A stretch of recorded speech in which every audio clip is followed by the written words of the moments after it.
Hey guys, so I know it's a little bit technical glitch from the original hosting platform. So yeah, I guess there will be very few people watching this because mostly the people would be waiting on Skillship Foundation's YouTube channel because they were going to host this video, but there has been some issue because somehow the broadcast got deleted from their channel, so they've asked me to create the broadcast from my own. So yes, I'm going to start in this on my YouTube channel only. So yeah, it's a little bit last moment link change. So I am not expecting people to come, but still, I will keep this video posted on my YouTube channel so that people can see it even afterwards, so that they can learn from the React from basics. So I'm going to discuss React from very basic from in this video. And yes, it's the first time that this is happening with me as well, because the last moment the link got changed and there is actually no way to communicate to the audience that is waiting on their YouTube channel. So I just hope, because maybe I can add in the comments afterwards that that the hosting platform has been changed. But yeah, it's a little bit weird because I'm not sure people will be watching this or not. So yeah, anyways, even if people are not watching, yeah, exactly. So Advat is saying tell them to view it from your channel, but the thing is the broadcast has been deleted from their channel. So really not sure how to tell them, because not sure how this happened. Maybe some mistake happened from their end. But anyways, let's continue. So I'll try to keep it one-way conversation this time. And for the two or three people who are watching this video, you can ask me anytime, anything. Consider this as a mentoring section, personal mentoring session, because uh, really people, no one is actually here. So the people who are attending this webinar can get complete of my attention, and you guys can learn React basics, and it's actually good for you guys. So whenever you have any doubt, just write in the chat, and it will be amazing, because now I will be able to uh, I will look into each one of your doubts. So yeah, let's get started. So today's topic is React, learning React basics by making a startup name generator. I hope you guys are you will be able to follow me. So before we start, I have a few things to tell you, like even before anything. So just type these commands basically. Not React Pokédex. I'm so sorry for this. I didn't change it. Just so basically, we will be using this thing called Create React App, which is sort of uh, okay. So Advait is asking that suggest some projects that I can make using React that can be helpful in React job interviews. I have a learning. Okay, so there can be many projects at that. There can be many project ideas, and like a few of them can be. So basically, anything that you can think of, which can be made using which is a related software, can be made using React, right? So it's about front end. So let's say a normal idea. Let's say a Pokédex. Let me show you. So last week I conducted another webinar in which I made a Pokédex, and so here's you can go to this link, motherwell.tech/react Pokédex. Let's say Bulbasaur. And yeah, the main thing is you have to be innovative. You can think of any idea and you can actually implement it. Let's say, come to think of more ideas, you can have a workout tracker if you guys go to gym, or maybe you can have a library. Like let's say if you are a book. I started this project long back. I could not finish it, but I was trying my best. So let's say you can have a sort of book management system to keep a track of what all books you have read till now. So I called it Read Bay. sort of yeah, basically you understand it, right? So you can do anything, pretty much anything with React as far as it's related to front end. So yeah, and about for more, you can always go to Google and search for React application ideas for beginners or something, React project ideas. Let me just show you. Just show you one minute. Okay.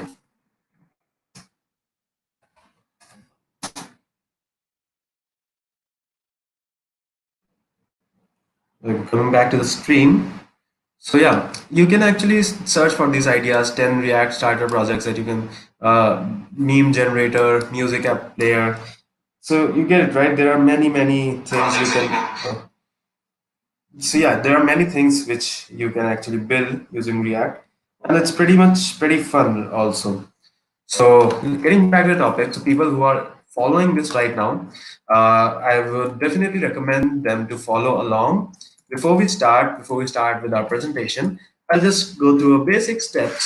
So, I'm doing this first without even explaining you, so that you guys can follow along without actually like, because installing the dependencies always takes a little bit of time.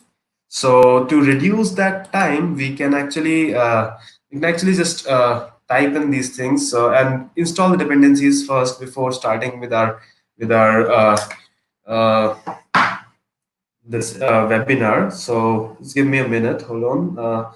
Let me just uh, do a few settings inside the stream, uh, so that I'm able to show your comments as well.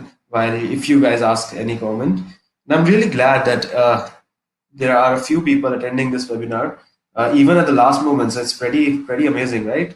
I didn't expect it after the last moment change.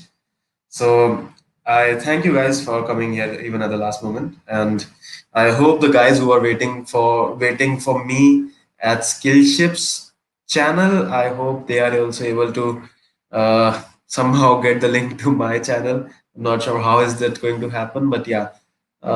Anyways, that's a sad mistake. But anyways, things like this happen. So that's life. So let's get started. Okay. So npx create React app and your app name. So for me, it can be, I'm just going to name it Skillship. All right. So, but to save my time, I have already done it. So this will basically install the following things for you guys. Like there will be this folder and all. So I hope you guys are able to understand it, right? So I just want to keep reduce the dependency installation time. So that's why I'm telling you to do it beforehand. So just one command, npx create React app and the name of your app. For you, it can be startup name generator or Skillship app or anything, right? Okay, and once you are done with that, once the installation finishes, you guys have to go to there will be a folder named Skillship created, or name the name which you gave to your app. It will be created in your local directory. So sorry. Okay, yeah. So I need water. Give me a minute. All right. So after it's done, you guys can just change the directory into Skillship, and you'll see it's done. And then you have to type in the following command: npm install save exact. This basically, I'll just let me just ping it to you on on on, on the YouTube live chat section. Just give me a minute so that you can just follow along from there. So if you guys are wondering what this exactly is, so basically, for to install, so I am actually using a third-party library for creating the startup names.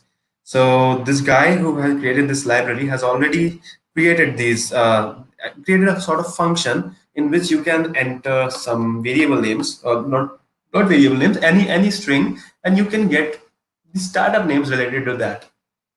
So all the business logic has been taken care of well, in this library. So we actually need to work on. We can focus on the React front end only. So let me just post it. I am done, and I don't know why it did not appear on my. Okay, anyways, I guess you guys can see it. Uh, all right, so you have to basically use this npm install. Okay, yeah, it's here. Let me just show it on the screen. Npm install hyphen hyphen save exact and at the rate rsta crows slash startup name generator. So let me just quickly show you what that is. Basically, this guy has created the startup name generator, which we can use as a third-party library, and which we can use it very simply. We just have to include it in our project, and then we can use this function name and provide some keywords inside it, and we will get an array of strings, uh, which will be basically for this will be the results of our startup names basically. So let me just quickly show you how our app is going to look like after this webinar. So it's a simple app, very simple app. Last time I made this complex app, Pokédex, which actually, so that this webinar was supposed to be of 1 hour, but it actually went on till 2 hours. So I didn't want this to happen this time. So I really wanted to teach you how to make this Pokédex application. It's quite cool, right? Charmander. So we can just show Charmeleon and Chimchar. So yeah, this is pretty cool, but it is kind of complex to create this, and creating this in like explaining the concept for half an hour and then building the app for next half an hour, it's next to impossible. So that's why I thought that instead of making this application, I'll just make a startup name generator this time. And this is very, very simple. Let me just quickly show you. Let's say create, suggest me a name, any name. um, uh, uh, uh, let's say your startup is dealing with risk, so I'll just create risk, on risk, risk set, live risk, up risk. So you can get tons of hundreds of startup names which you can put. So it's interesting, right? And then let's say your maybe your startup is ready to read, to read, on read, co-read, and books. So Book Lab, Pure Book. So it's pretty amazing, right? It's generating some amazing names. So I hope you guys are interested, and we will get started in another 30 seconds.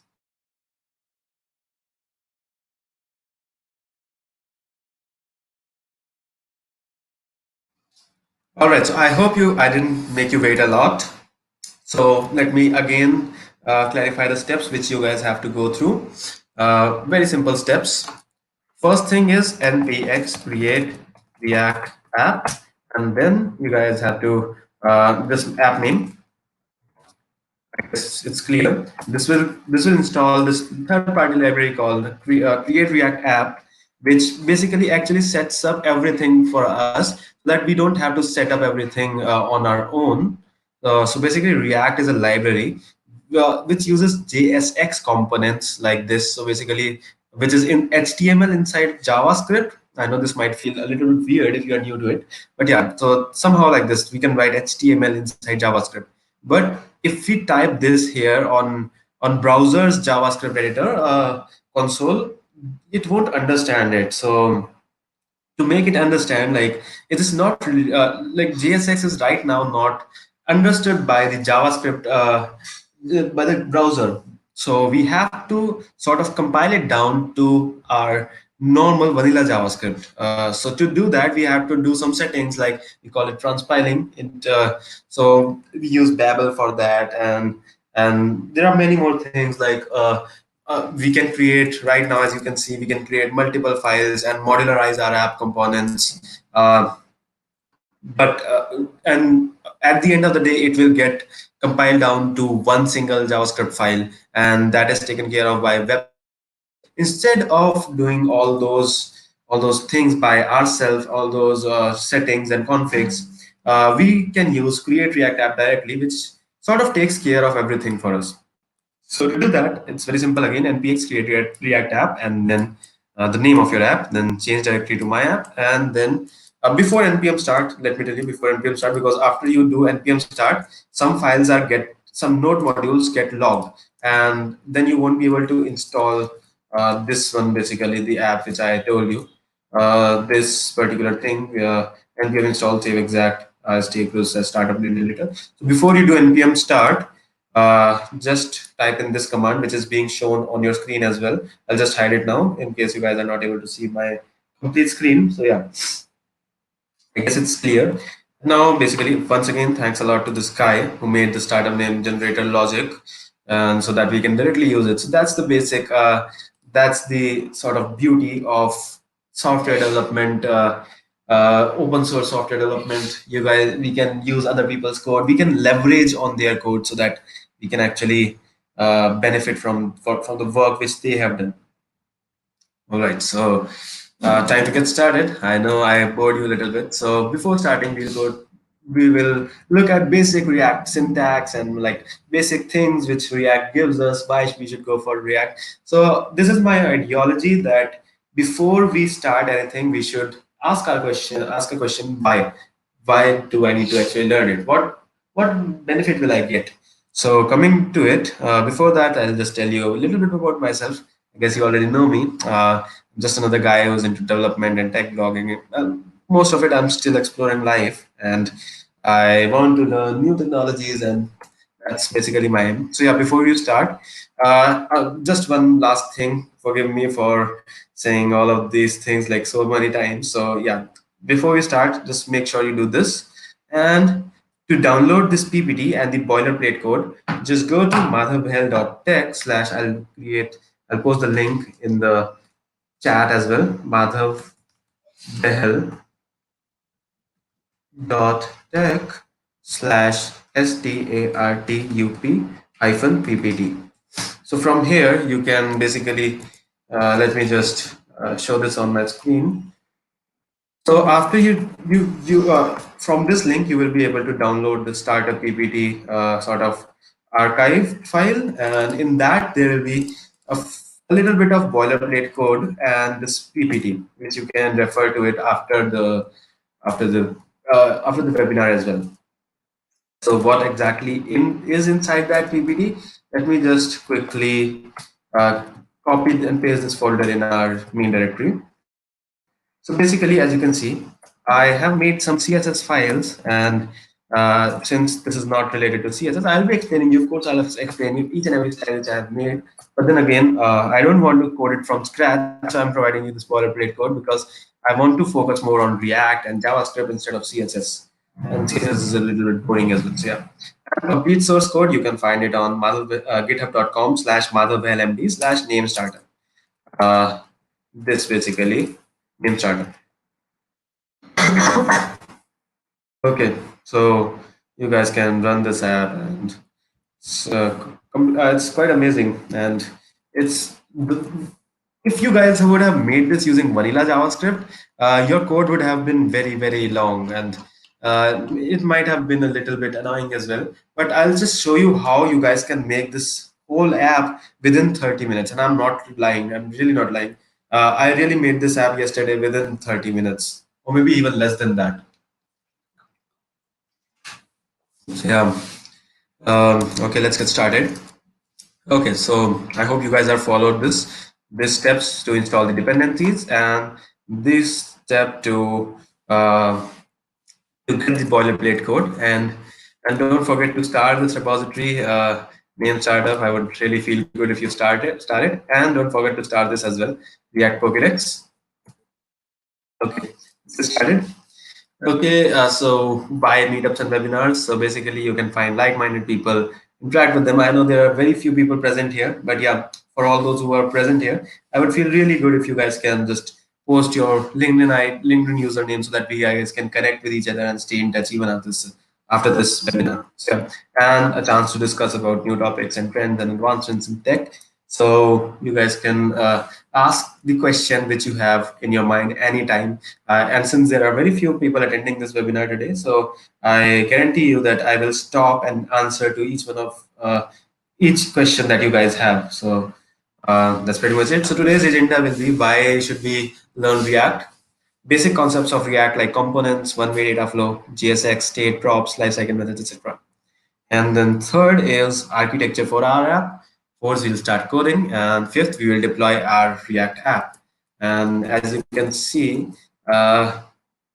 you will also have this sort of link. You will have this your first React app live up and running on the internet. I hope it will be amazing, right?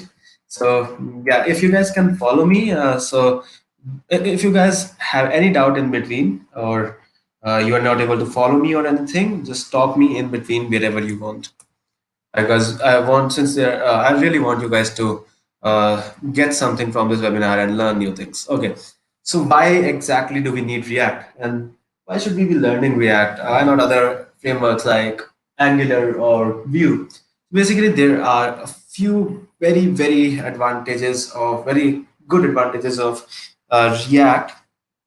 So basically, the first thing is the most interesting thing, which I tell to everyone. It has a very fast learning curve. Very. Like, believe me, I'm not at all exaggerating. When I started making up my first React app, I learned React concepts within a day, and I had my first basic React app up and running within a couple of days. So you guys can actually learn, if you guys know about JavaScript and basic HTML and CSS, you guys can actually learn React within a couple of days, and it's pretty amazing, right? That's what we want. We want to, when we learn a framework or a library, we want to learn it as fast as we can, and we want to get everything up and running, because people are fast these days, right? We want agile development, so we want faster learning curve.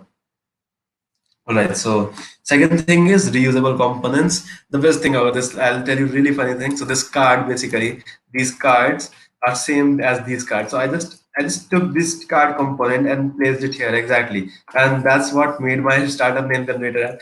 I'm not kidding. I really made this whole complete app within 15 minutes because I had this search box available from this search box. I had this cards available from this cards, so I really had nothing to do with this app. So you can reuse these app components, and that's the beauty of React. I will make sure that I make the whole code modular, as modularized as possible, so that you guys can just pick up these components in future as well. And if you guys have any sort of any confusion, or like if you guys really want to just take on and use these components as you want, so that you guys can just go on to this repository and just take up these components. All right. So yes, Prem, I'm not lying. It took me, actually it took me less than 15 minutes, because the thing is, I really had this available, the startup, this search box. I just had to put this H1 tag, and the whole search box was copied from this search box. The whole card components were copied from these card components, and just background color was changed. And yes, so I just had to make my logic of startup name generator, and which took me less than 15 minutes. All right, that's the beauty of React. And then fast render with virtual DOM. So basically, the best thing about it is we guys don't need to take care of which element are we changing and how it is going to get changed. So whenever, let's say this one. So basically, we can just re-render our whole app.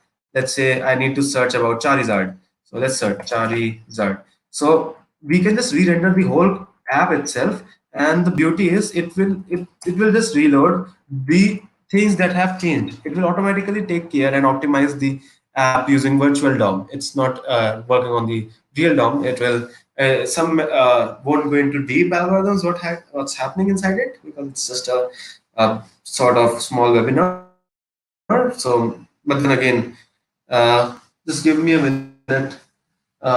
There has been some storm outside, and there's a power cut in my area. Just give me a minute. I'll just give me a minute. I'll just turn on my hotspot, and so that we don't see any disturbance in between. Just give me a minute.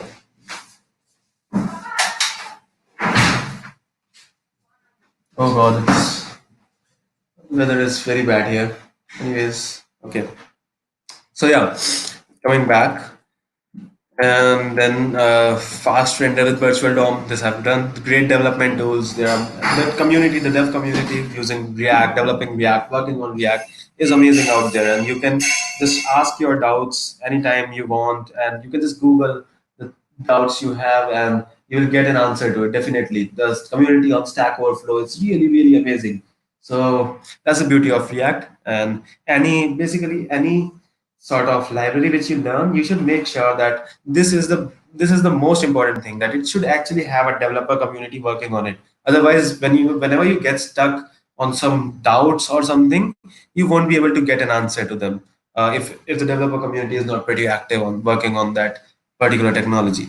And then the best thing which I like is React Native and React Desktop. You can basically React is not at all limited to web development. You can make your desktop apps, you can make your mobile apps, Android and iOS, everything using React.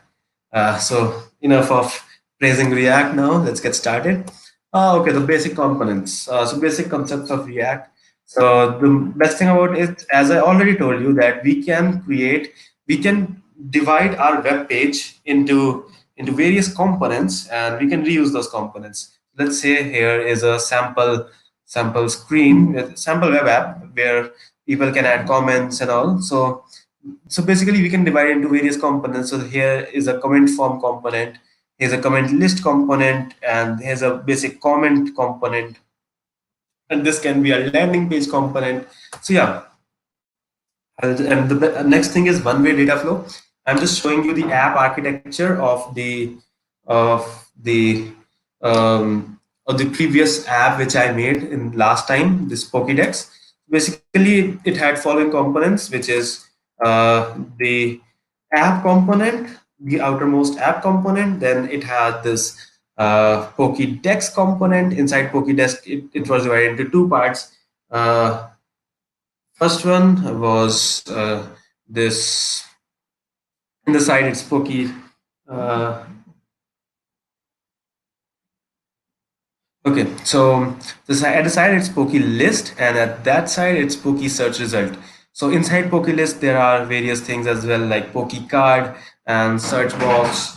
So yeah, you got my idea, right? So we can divide into. So coming back to the one-way data flow, the basic rule of React is data flow is possible only in a single direction, which is from parent to child. And if you want to send the data from child to parent, we will have to use something called we will have to use callback functions in our props, and we can do a little workaround. But sideways communication is not possible between sibling components. It's actually not possible. So as you can see here, this particular thing, this Poke search result and this Poke list, these are sibling components. Direct communication between them is not possible. All right, so let's come back to the doubt which Harshal had.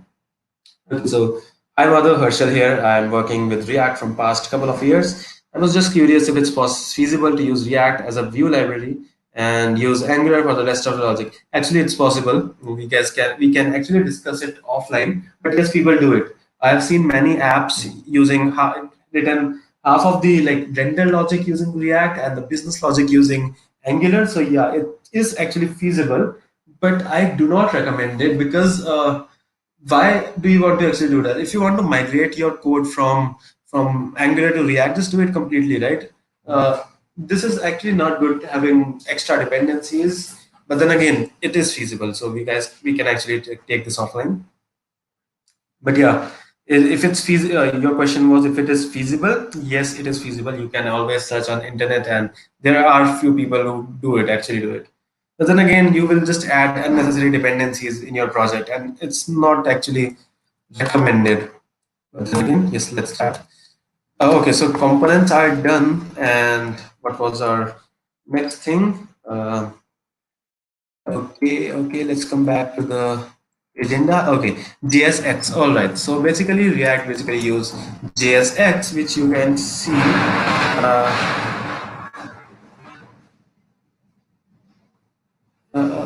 All right.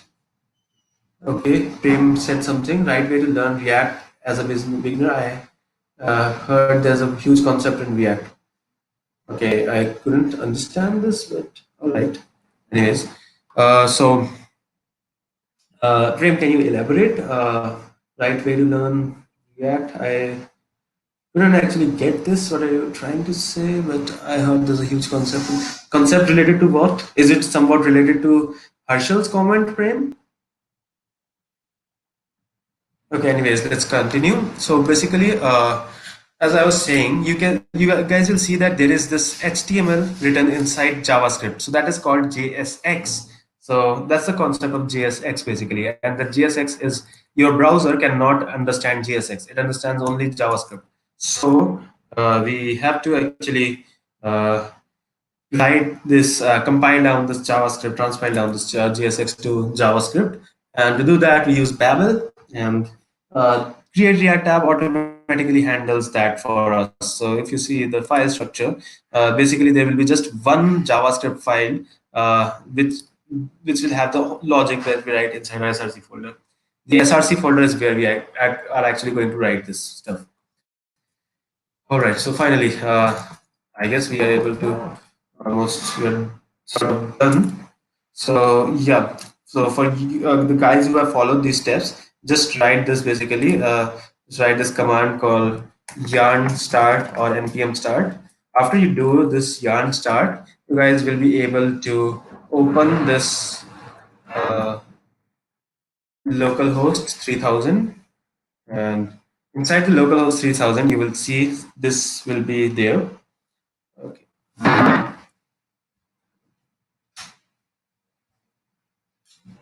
Awesome. So it's already almost 12. I'll just quickly go through the concepts, and then I'll try my best that if I was able to make this whole app in 15 minutes myself, I will make you guys make it within 30 minutes. Let's take a target of 30 minutes and let's get started. I won't waste your time. I want you guys to uh, use your time as much as possible. So let's get started, guys.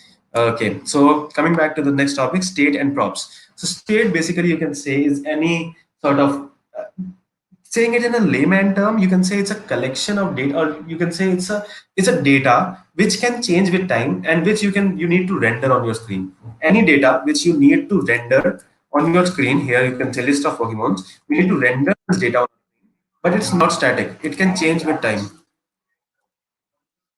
Okay.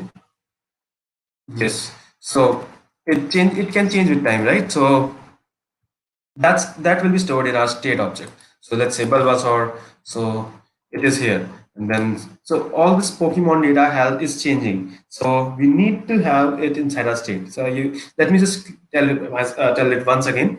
Any data which can change with time and which we need to render on our screen can be put inside our state. And props is the data which we can pass on to our tile objects. Like we can pass something from app to Pokédex, some things from Pokédex to Pokélist, and so on. And I guess it's almost done. And the final thing is lifecycle methods. We won't be using lifecycle methods in this app. This is a very simple app. Just trust me, guys. The startup name generator is a very simple app, and we won't be using this lifecycle method. But still, uh, I'll just tell you the concept. So basically, there are various lifecycle methods like component will mount, component did mount, where we can actually run some code at some point of time while our code is being executed. So let's say whenever I refresh this page, before the before a component gets mounted on the screen, we can run some of our code inside component will mount. So basically, I can fetch these Pokemons. Let's say these are getting fetched through a API call. So I can make that API call before the Pokédex is shown, and then I can just list down the Pokemons. So we can actually do some logic at some points of time during a life cycle. That life cycle contains component data update. So let's say I type Bulbasaur. So this component is actually getting updated. So I can actually type out like I can actually run some of the code while this component is getting updated. Component will unmount. So let's say I'm unmounting my component and removing it um, from our main app. Then component will unmount will run. Okay, so Advat has a question. Okay, Okay, how to host the app after the portfolio link has been done. Don't worry, Advat, we will be coming that, and I will make sure that you guys host your app and then go. So deploying your app, the steps are here. The steps are very simple. You just need to add these scripts in your package.json and the run npm install GS pages and then npm run deploy. These are very simple steps. Okay. So from this, actually, we are done with our basics of React. And give me a minute so that I can drink water, and then we'll get back to the coding part. Awesome. So, okay. Anyways, okay. So let's come back to the app architecture. So as you can see, this Pokédex app was a complex app. Like it had various many components. But the startup name generator is very simple app. We just have two components: search box and startup name. So everything will be wrapped around inside our app component, and there will be the search box component, and there will be the startup name components, which is basically a card like this one. And basically, we need to do one thing. We will enter some data in our search box. That data will go to app. That app will generate startup names. And after it generates startup names, it will render the startup names in the startup names. So I hope this is clear. A very simple, very easy application. And let's get started with the coding section. All right, so before we start, I hope you guys were able to follow npx create react app name, and then installing the dependency of this. Yes, I close this startup name generator, but anyways. So after you do that, just write npm start, or maybe yarn start. I use yarn, so I will write yarn start. I've already started the application. It's running on my localhost 3000. So as you can see, it will show you this particular screen, and it's a pretty good screen. Awesome. So we will be changing this, and let's play around with it a little bit. Let's remove everything. Can we? Sure, why not? And the app is empty now. Should be. Yes, it should be. Yes, the app is empty, right? And let's just remove our logo, since we don't need to use our logo. And let's just write h1 tag. Oh, awesome.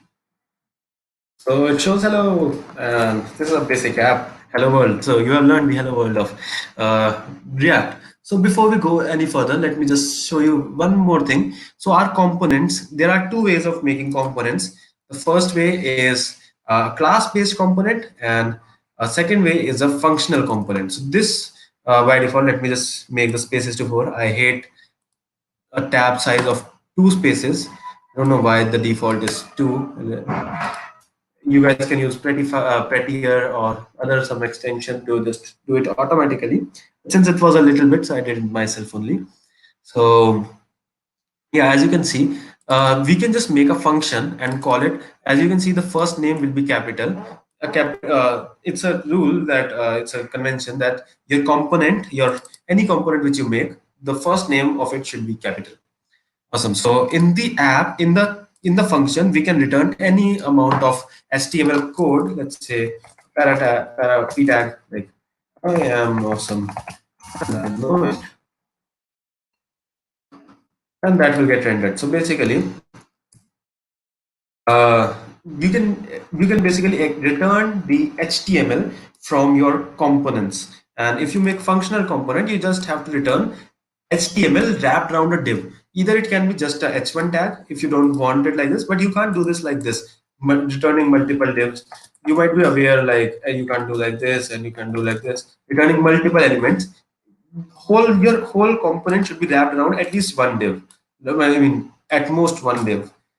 You can say just one div. Okay. So yeah, you guys can see it like this also, that like in general programming term, we can't return more than one things, right? So you guys must return everything wrapped around in a div tag, or if you just want to use one h1, you can use it directly without a div tag. But if you are using more than one tag, it should be wrapped around in a div. Now let me show you a class-based component, a classful component. So converting this into class component is very simple.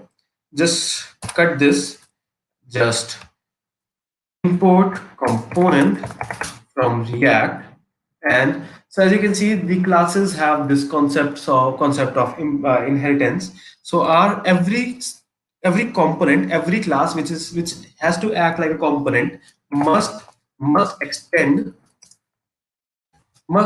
this component. You can use it directly using react.component, or since we are importing it at the top, we can directly use this component. I hope it's very clear and it's not very difficult. And basically inside this, you have a render method, and everything that you return from render method will get displayed on this, will actually act as your component. extends. Just forgive me. Extends. It's not extend. It's extends. Yes. So it's back. Our functional component has been converted into class-based component. So I don't know why did you not ask till now that why was the difference between class-based component and functional components? So basically, our class-based component allows us to have state and life cycle methods, which our functional component does not allow us to have without hooks. So React hooks like use state is somewhat out of discussion for today's webinar because it's somewhat an intermediate level React developer concept, and guys don't need to know now because it's a beginner level webinar. So yeah, so as of now, you can see the basic difference between a class-based component and a functional component is that you guys can have state inside your class-based component, classful component, and you can have your lifecycle methods, which I talked about earlier. And yes, let's get started. So to have state, before we do that, please follow me. I really don't like the structure, like everything inside a SRC app index. I love having a proper file structure, directory structure. So for that, I generally make components inside a separate folder. And if I have another utils, I make it inside separate folders called utils. Since we won't be using deleted. So I love to keep my project very modularized. So and following a good file directory structure. So let's just quickly move this app and app.css inside our components very quickly. I'm being sneaky. I don't want React Act to fail.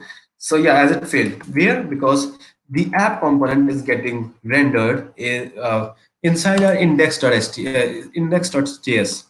And let's just change the relative file path to components slash. Now it should pass. If you guys are wondering what did I just do, so basically the entry point inside our React application is this index.js file, and the index.js file imports this app component from app from all of these things. So we have to import these components, right?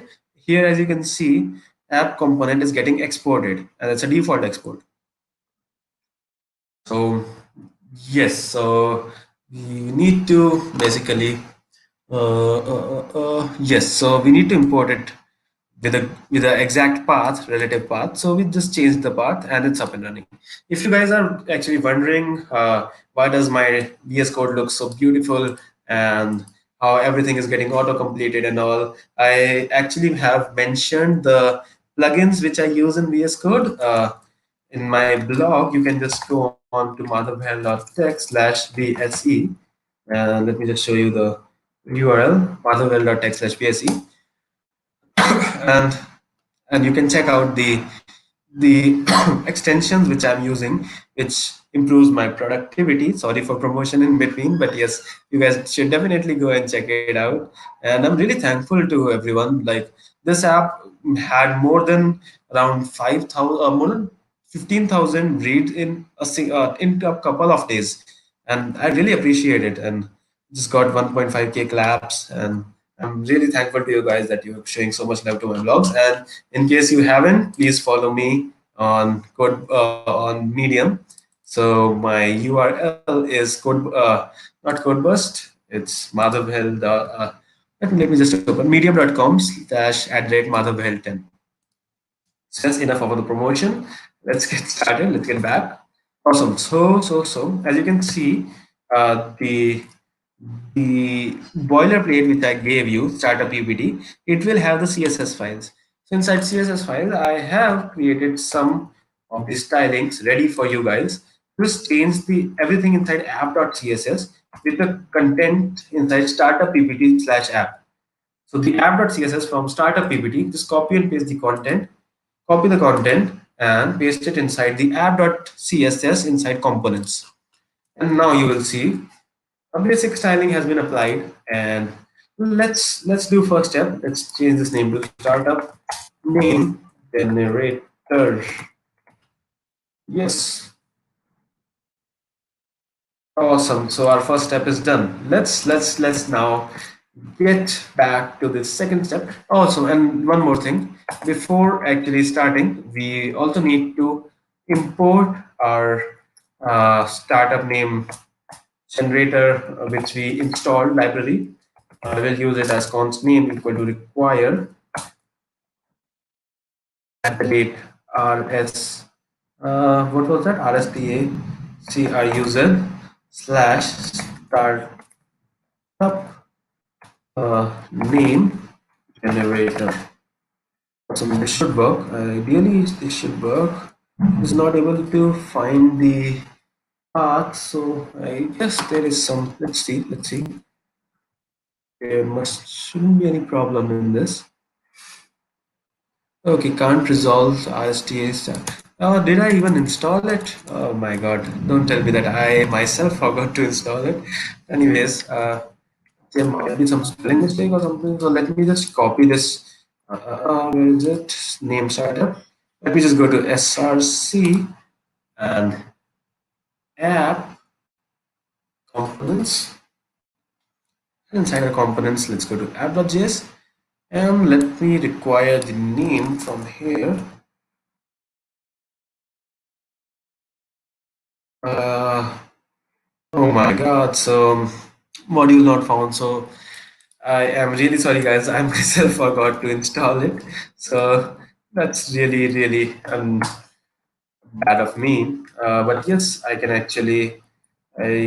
just go here. I guess it should be somewhat here. Let me just very quickly go to the startup name generator.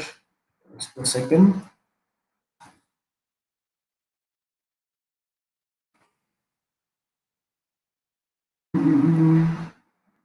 github.com/r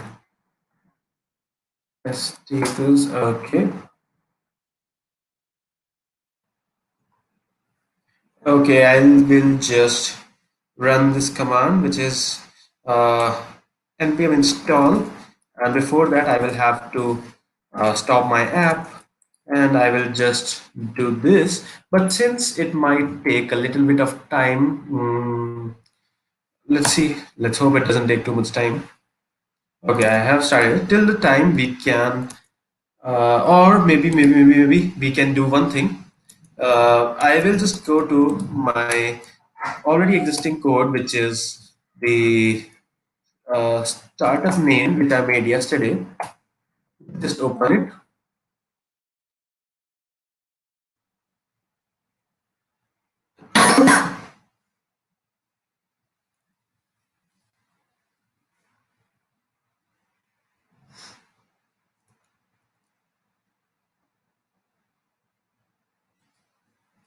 Cool. So it's going to take time. I guess it's a little big library, so that it does not take too much time. In the interest of time, I will just do one thing. Uh, Basically, what I'll do is close this one, and I will just edit the already existing uh, project which I made yesterday. I will make it come back make it equivalent to the level which we have right now.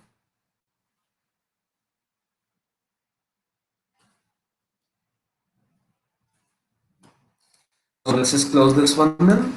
Okay, and let me just run yarn start. Awesome. So let me just very quickly uh, open this app.js, and what I'll do inside my app.js is I will make it equal to the code which we had in our previous file. Just give me a minute. I hope I'm not boring you too much. Awesome. So this is how our app.js looked like, right? Inside the the previous project, and let me just delete the existing comp, and it should be fine now, hopefully. And till the time it is running, yes, yarn start takes a little bit of time. Just give it a few moments. For the time being, you can also make sure that you're following along.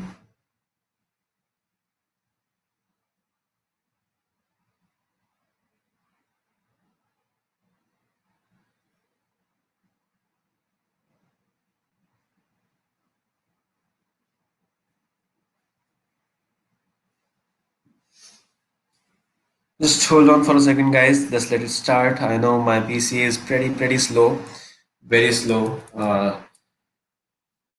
But anyways, what can we do other than wait? Just let it be. In the time for the time being, if you guys have any doubt, you can just ask me. This is the best time to ask your doubts as of now. In case you have any doubts in what is a state or what is a prop or what are stateful components, what are life cycle methods, what are classless components, stateless components, and anything which you guys did not understand, you guys can just ask me. A good chance to do so. And I will just copy and paste my startup PPT, which is a boilerplate code inside my main folder.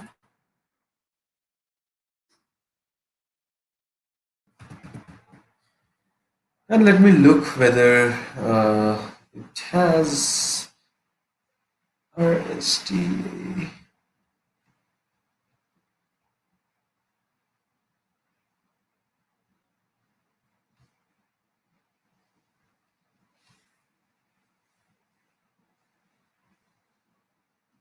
Yes, Advait. Sometime take a webinar on Redux as well. Redux is a very good topic, and definitely I would love to take a webinar on Redux as well. While I was learning Redux, I actually did it, I guess, 1 year ago, and I found it really difficult. But once you get acquainted with using the concepts of Redux, it is it is really helpful because managing our state becomes very easy. Let's say, let me just take an example. Right now, we have a very small app that just has two components, and even in Pokédex, it has very few components, and there was only one classful component which was having state. So this is a very small application, but let's say we are building an application on the scale of, let's say, Google or Bing or YouTube. In that scale, you will definitely think, right, there will be infinite components and there will be many components in which we have to declare our state. So using Redux makes our state management very easy. So we can declare our there will be only one sort of you can say thing like source of truth, where we are saving our state, and so using Redux makes things very easy. And Yadnesh just asked, what are the pros and cons of using React? So I already told you that why React. Basically, it has these many pros and cons. I don't see any because you can say in cons, one thing would be like for small applications, you guys should use vanilla JS. And like it happened with me as well. I started using React and I stopped using vanilla JS. For everything, for even small applications, I started using React JS. So yeah, if it's not needed, it's anything. It's applicable for anything, for blockchain, data science, anything. People just use it just for namesake. So if you don't need it, do not use it. If you need it, because at the end of the day, it's again a dependency, right? So just follow one thing in life, and it's a very good rule. Like if you don't need it, do not use it. Just don't use it for show off, and just because people are using it, I also need to use it. So yeah, that is applicable in every domain of our life, even the useless sort of luxury people run behind. I just think that you should have what is useful to you, not for show off. So yeah, for small applications, you should actually uh, use what do we call vanilla JS. All right, so now let's get started. It is compiling.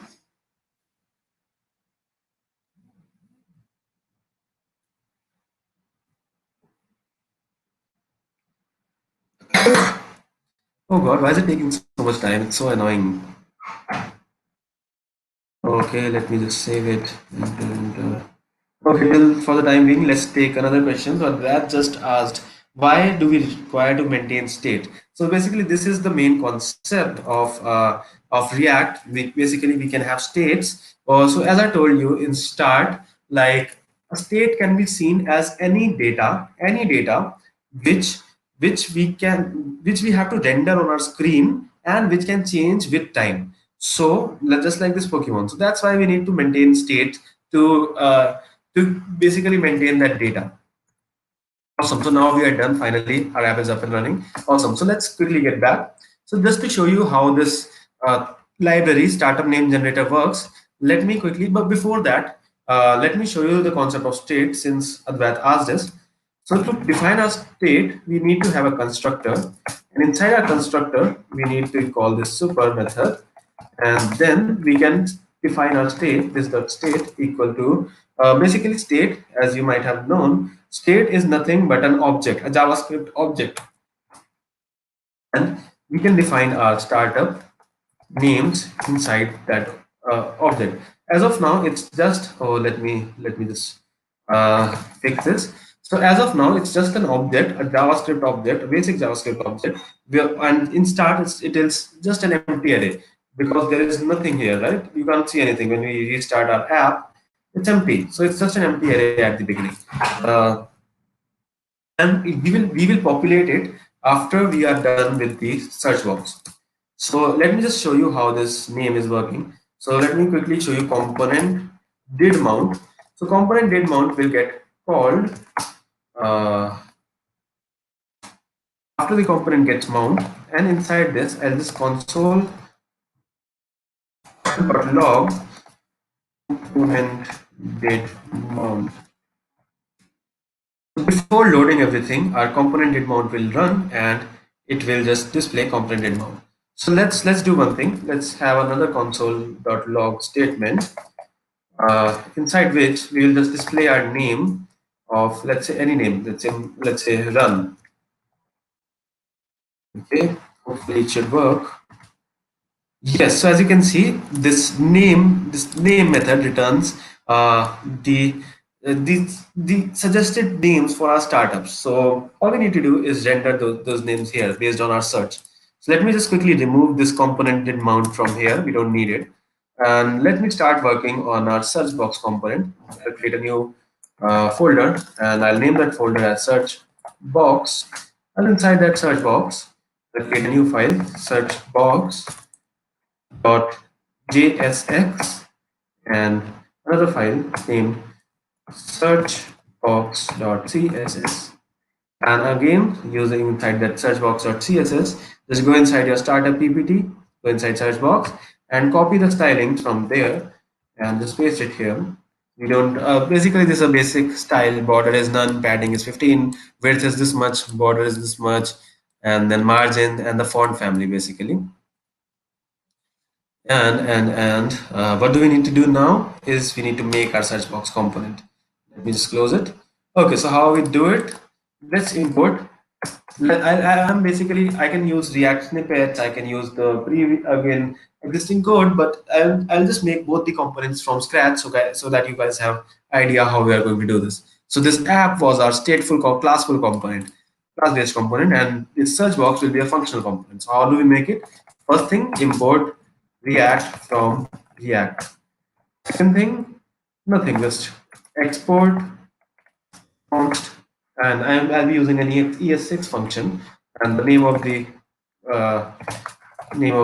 component will be search box. And inside this, we can actually pass our props. So you guys have learned about state. Now you are going to learn about props. So props is nothing but any data which we pass from our parent component to child component. And let me quickly fix it. And then okay, it's done. This props is here. We are not going to use it right now. So we'll just return. And let's return a div, since not a div, it has to be, let's include our CSS file as well. Searchbox.css, and let's just go inside this searchbox.css to find the class name, because I'm keeping the class name as search. So return input, and inside that input, basically, as you will see, we can have various things like class name. If you are familiar with HTML, in HTML we have the selector called class, but class is already a defined keyword in existing keyword in JavaScript, so we can't have class. So React basically allows to use this class selector by the name of class name. So we need to put this class name as, let's say, anything, search, And type, again, this type is of search. And what all things can we have here? We can have a placeholder. Let's say search startup names, and let's make the width to 320 pixels. Yeah, it should be good. And autofocus, let's put it an autofocus here, and let's just close it. Awesome. So now you'll see we have to include this file here as well. So to include it, let's go back to our app.js, and let's put our uh, search box here. To do that, so as you can see now, our components are used in JSX. Our components are used just like HTML was used inside HTML. The HTML tags were used inside HTML. So just like the any HTML tag, we can use the start search box as a sort of tag only. So let me just do it, search box, and that's it. As you can see, I love my text editor. It automatically imported this for me to save me some time. So again, if you guys want to see the plugins which I'm using, just go to that blog and don't forget to uh, leave some claps. Okay, so that was it, pretty much it. I just I just did the start search box and it appeared here. Isn't this amazing? Let me just remove it. There's no search input, and let me just add it. And it comes. So that's how basically in React we can have components separately. Like it increases modularism and like modularity and everything. So let me just show you an example of props. So how do we pass our props? So let's say this placeholder right now it's a static string. Instead of it being static, let's pass it from our parent component. I'll just pass placeholder, or you can be it can be anything. The name is of your choice. Placeholder name equal to, let's say, search startup names, right? So we can directly use this placeholder name inside our search box component using this. Instead of using a string, we can use this curly braces for variable. And how will we get that placeholder name? Anything we pass here as a property will get passed into a property of props object. Props is again an object. We can handle it like this: props dot placeholder names. It was name or names? Name. Okay. As you can see, it's up and running. It's nothing has been changed. Cool. Quickly change it to test it's working. Wow. And it's working, right? So that's how we tested it. And now what do we need to do? Now we need to add one more thing, which is whenever we submit and write and submit, we need to actually fetch our value. So how will we do this? We are going to use this synthetic event. So you might be aware of DOM events if you are aware of JavaScript. So just like DOM events, there are synthetic events in JavaScript, in React.js. So these are just like on click, on key down, on key press, on key up, and things like that. But there's this one called on submit as well, but that works when form has been submitted, not input form has been entered. So for this, there's no particular thing, exact thing which can work for when we press the enter key. So we are going to do a little bit of workaround. We, instead of using on submit, because there's no submit button, we will be using on key press. And on key press, let's just see what's happening. Our event gets passed whenever we do some, and this is an arrow function, you might be aware of it. And let's just console.log it. If you guys are aware that our event has a property named target, and that has a property named value. Value. Awesome. So whenever we type something here, as you can see, it is getting.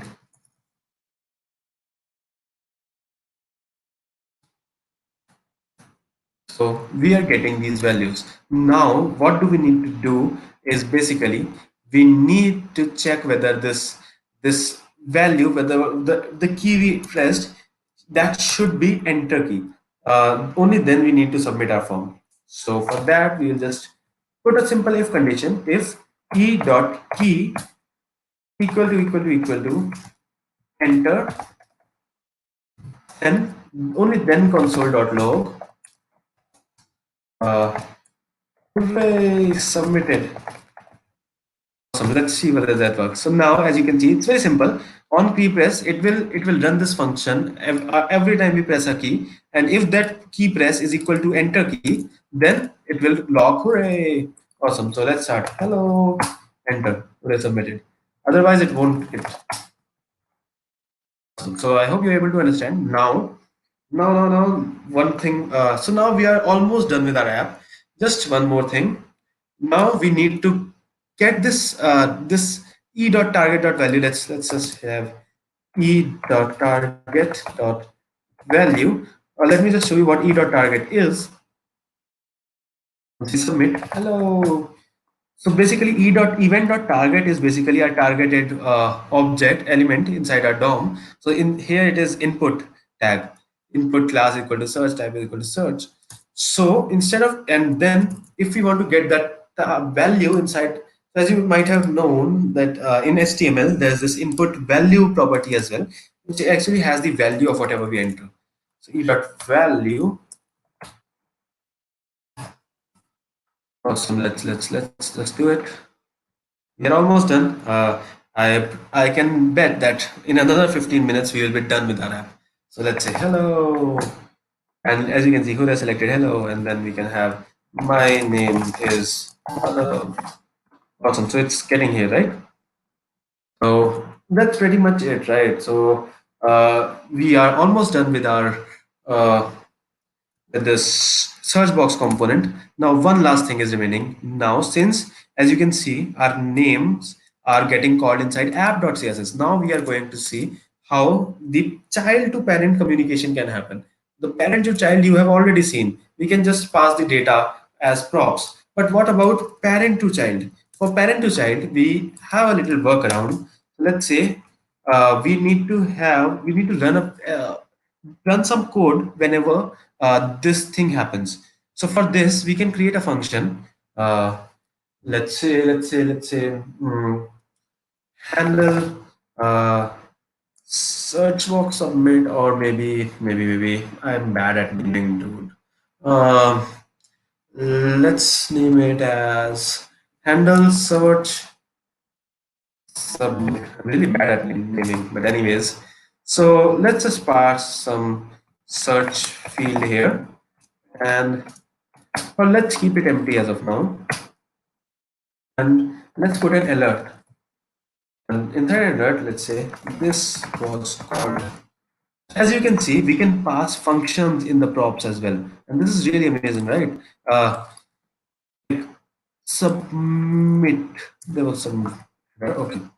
So we can directly pass our functions inside our search box, and we can call those functions, and that will act as a callback. That will get called here. That function will get called inside our search box component, but it will run in app.js only. So it's pretty amazing, right? I love this concept. I really love this concept. Let's pass it handle search submit. This dot handle search submit. Awesome. And here, let me just show you one more thing. We can destructure using ES6 syntax. We can destructure out the properties from the props using like this. We can directly use placeholder name, and we can just remove this. And then our second prop was handle search submit. Handle search submit, and awesome. So let's do magic. Whenever we press enter, let's call this function. Let's see what's happening. So as you can see now, this function will get called whenever we press enter. But the beauty is this function will be running from our app component only, not from this component. So let's test it out. So this was called. This is really amazing, and I love this concept of React. It's so pretty amazing, man.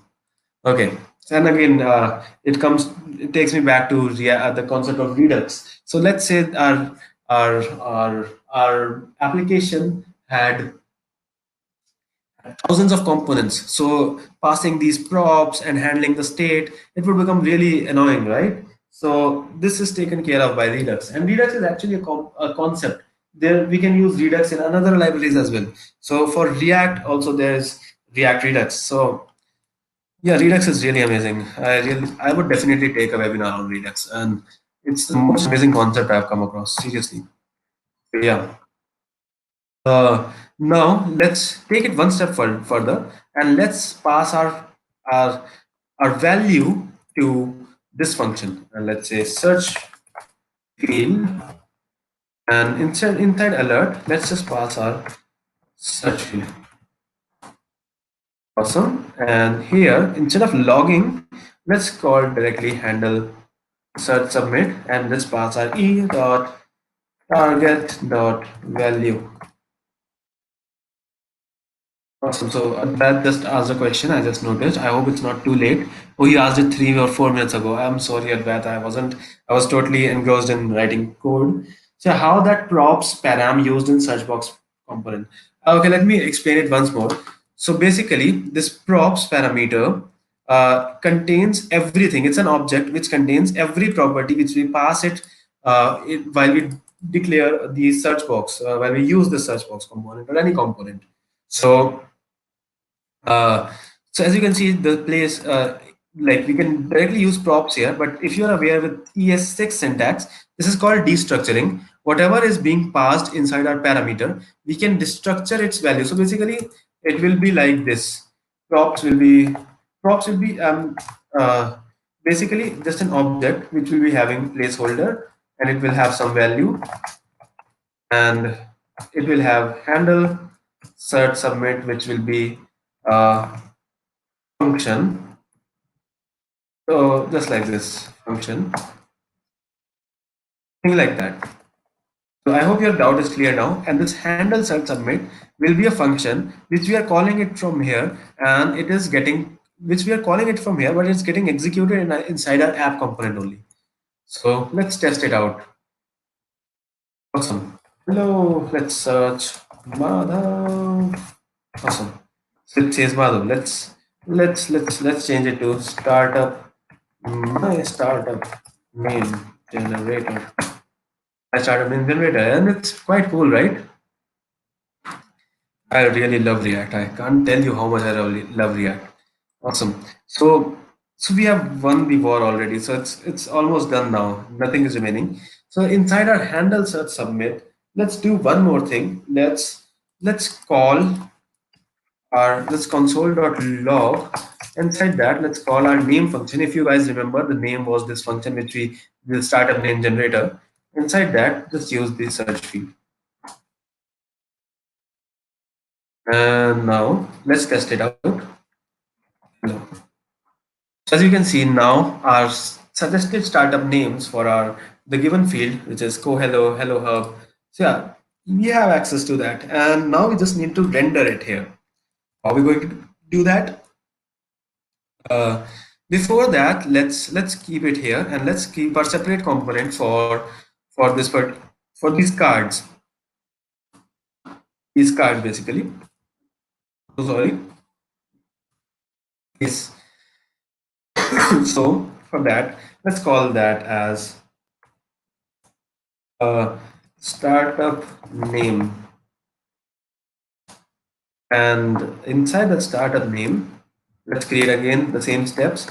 New file, JSX file, startup name.jsx, and then a new file, startup name.css. And all right, startup name.css, we'll be going to take it from here, because again, I really don't want to waste my time in writing CSS. It's basically a display flex, and the flex direction is column. We don't even need that. Basically, I just use the component. We actually don't need this thing. And align component center, yes. Background, border radius, flex grow, yes. I guess we can actually take this. Yes, let's just test it out. Awesome. So I just copy and paste it to here. Okay, so startup name.css, and let's create our another component from scratch. I love and after this, please do not create a component from scratch. Use React Native snippets. It's a plugin in VS Code, but yeah, I'll just use it from scratch now. React from React. There's no use writing it again and again, but then it doesn't matter. and import our styles, import dot slash startup name dot css, and then let's just export our um, const function, utility function component startup name, and we'll just pass again the props to it, and the props, let's return inside a div class name equal to result. So basically, inside our startup name.css, we are having result card. This class basically will apply here, result card, and inside that, let's just what should we do? Let's just name. Let's just have a static string here. My startup name. Awesome. And let's just include this startup name component inside our app component. Startup name. And as you can see, it already it imported this for me. My text editor really cares about me, so it does everything for me. So as you can see, the startup name component has been added to our application. So now everything is done. Just one simple logic is remaining. Very simple. Very simple. Whenever we click here, hello, let's say read. So we have, whenever we click on enter, we already have this array. We need to somehow, one by one, call these cards for each startup name. For each startup name, we need to have this particular card, right? So like we can have things like this. We can call this n number of times, but that won't be good, right? That would be terrible. So instead of doing that, we will basically do one thing. Using these curly braces, we can write our JavaScript inside our HTML as well here. So we will do one thing. So as you can see, okay, once again, before doing that, let me just tell you this startup name state. Whenever we hit, uh, hit enter using this, we create our names, right? So we need to do one thing. We need to store these names here. So how can we do that? We can do that basically by, first thing would be this dot state.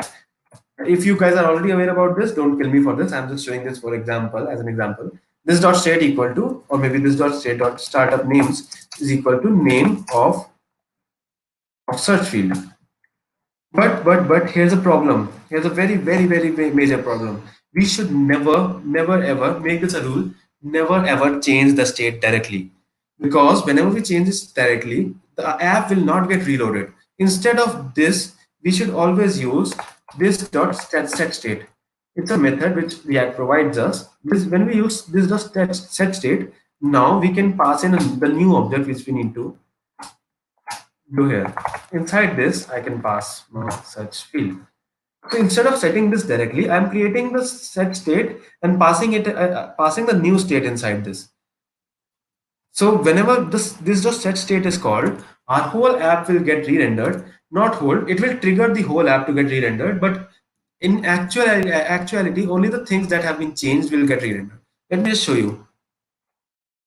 So and let's just write console.log the startup.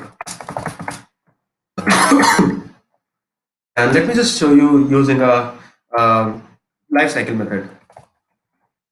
Component did update. Console.log component was updated. So this method will get called whenever a component is updated. So as you can see, whenever we search for anything, our first thing would be this log statement will occur, then this dot set state will get called, and again the whole app, the whole thing will get re-rendered. And as you will see, if it would have been vanilla JS, whole page will have would be re-rendered. But now the React acts very intelligently. React is very intelligent.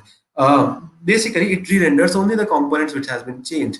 The components which are using the startup names. As of now, there's no component which is using it. So there's no component will get re-rendered. But still, we will get this message. So let's see. Hello. As you can see, startup names were fetched and component was updated. Even though component was updated, we did not see the whole page to get reloaded. And let's say read. Whole actually the thing was re-rendered, but we didn't see it re-rendering because React is smart and intelligent. All right, so let me just quickly remove this. We don't need lifecycle methods in our code, as for this application at least. Okay, so now comes the final step, and trust me, after this final step, your code is done. How? Basically, we are going to use curly braces to use some JavaScript inside our HTML here, JSX here. And since we know that startup names is an array, so we will iterate through each array element using map. If you know, map was introduced in ES6, and it is basically an iterator function which helps us to iterate over each element. How? Let's see. This dot state dot startup names dot map. Okay, and then individual startup name will get passed inside our map object. We can just name it startup name, and writing an arrow function, let's return the startup name component. And that's pretty much it. You are done now. Let's test it out. So as you can see, right now we are not passing the actual startup name here, right? So it will just display that static text, my startup name. Hello, and we are here. It's really amazing, isn't it? And as you can see, right now it's showing everything one after another because the flex direction is column. So let me, I already added that to app.css. Startup names container displays flex, and flex direction is row, and flex wrap is wrap. Let me just quickly use this class name here, and let me just wrap everything around div class name equal to this, and let me just fix the indentation, and it's done. So now as you can see, it will get rendered in row. Hello, it's pretty beautiful now, as you can see. And the final step, we will pass the startup name as a prop. Name equal to startup name. And let's go back to our startup name, and let's restructure our startup name from here. I know I've been using this word startup name too much. Okay, that doesn't matter. And here, let's just, instead of using that static variable, we use this startup name. That's pretty much it. You are done now. It's done. It's complete. Back high, too high. Let's make it read. Make read low, and post. Let's make it startup. Boot startup lab. It's everything is completed. Isn't that amazing? But one step is remaining. As you can see, we see this warning. Each child in the list should have a unique key. So basically, React to distinguish between whenever we iterate over a list and render an element for that list item, React has to identify which is which. So for this, we need to actually have a unique key prop. I guess the startup names would be unique only. So I'll just part the startup name only. Now you'll see this error will get removed. So let's pass hi. Now, as you can see, there is no warning for that. These warnings are different, which we can ignore as of now. But at least there's no warning, that red warning that there's no unique key prop. So we are done right now. And the final step, I promised you, that deploying our application. So to deploy our application, basically, you guys need to create a new GitHub repository. New repository. Just add the name of the repository and create it. Since I already have it, I won't create a new repository. I just have the startup name only. And then you need to follow these steps. Quickly follow these steps. Open CMD. Then first step would be git init. Since I already had, it will be initialized. Then add the remote to this. Git remote add origin, and add this. Press enter. I already have done this, so there is no need for me to do this. And then the second step would be git add dot. The next step would be, let's just do it. Okay, I'll do it along with you guys. And start. I'll just let me just change the public index.html and uh, let me change the name to startup name generator.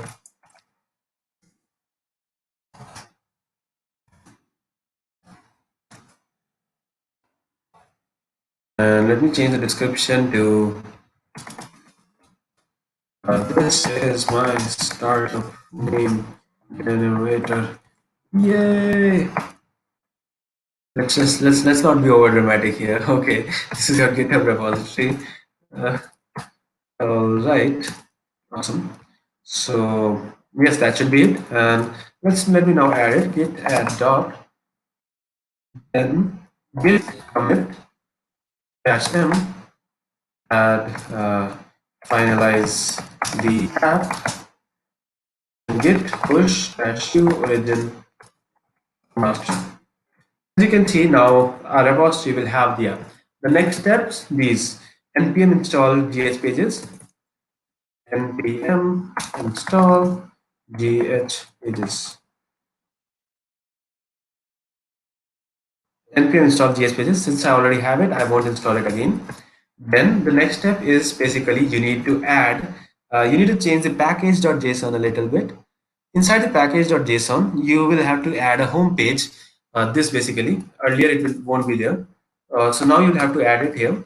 And here you need to type, what do you need to type? Actually, you need to type this thing. Uh, you will need to type, let me just quickly go through it. HTTP. Uh, your username, your GitHub username. For me, it's Madhav LMD, MADHAV, Behel, MD dot github.io slash your repository name. For me, it's name startup. Basically, this will be the link on which your app will get deployed. For me, it is why I did this and not the github.io thing, because I have set a custom domain which is pointing towards my GH pages. So that's why I can write this. And the next thing, there's just one last thing. You need to have pre-deploy and deploy scripts. These two things. Let me just do it for you guys. So you will need to add pre-deploy, and your pre-deploy script will be basically yarn build. And your deploy script will have gh pages, dash hyphen d, and build. That is pretty much it. And now you just need to run npm run deploy or yarn deploy. Let's do npm run deploy. And then that's pretty much it. Exactly. So after this is done, it will create an optimized production build for your startup name generator. And after you are done with this, it will it will host your app to this. And you will be able to see in your something like this. It will be like this, Madhav Tehel md.github.io and things like that. For me, it's the custom domain, so I don't need to do that. Yes, that's pretty much it. So your app is up and running now, and you were able to make it within 30 minutes. And so let's end this conversation here. And if you guys need to reach out, if you have any doubt, just reach out to me on these following platforms. I would love to help you guys if you need any help. And that's pretty much it. Thank you so much. I am here for 5 more minutes. If you guys have any doubts, you can just ping me, or you can just write uh, on the chat, live chat. I'll just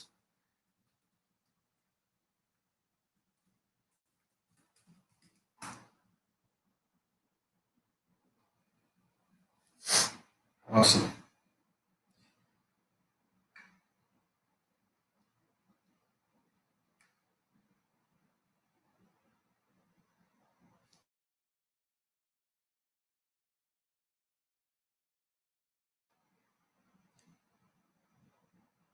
I'm here for 5 more minutes, so in case you have any doubts, you can ask me.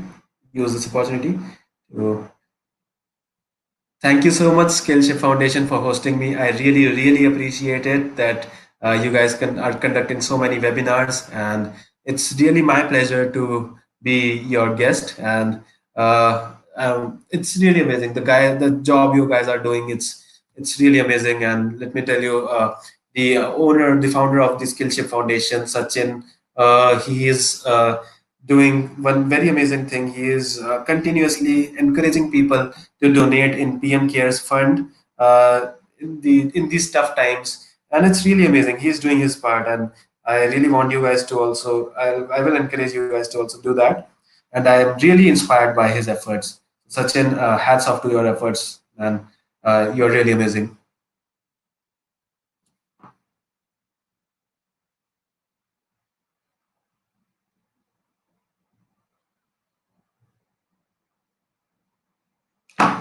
All right, guys. So I guess you guys don't have any doubts. So let's end the session now. See you later. Thank you so much for taking your time and coming to my webinar. It was a pleasure interacting with you guys, and hope you guys learned through this webinar. See you later. Bye bye.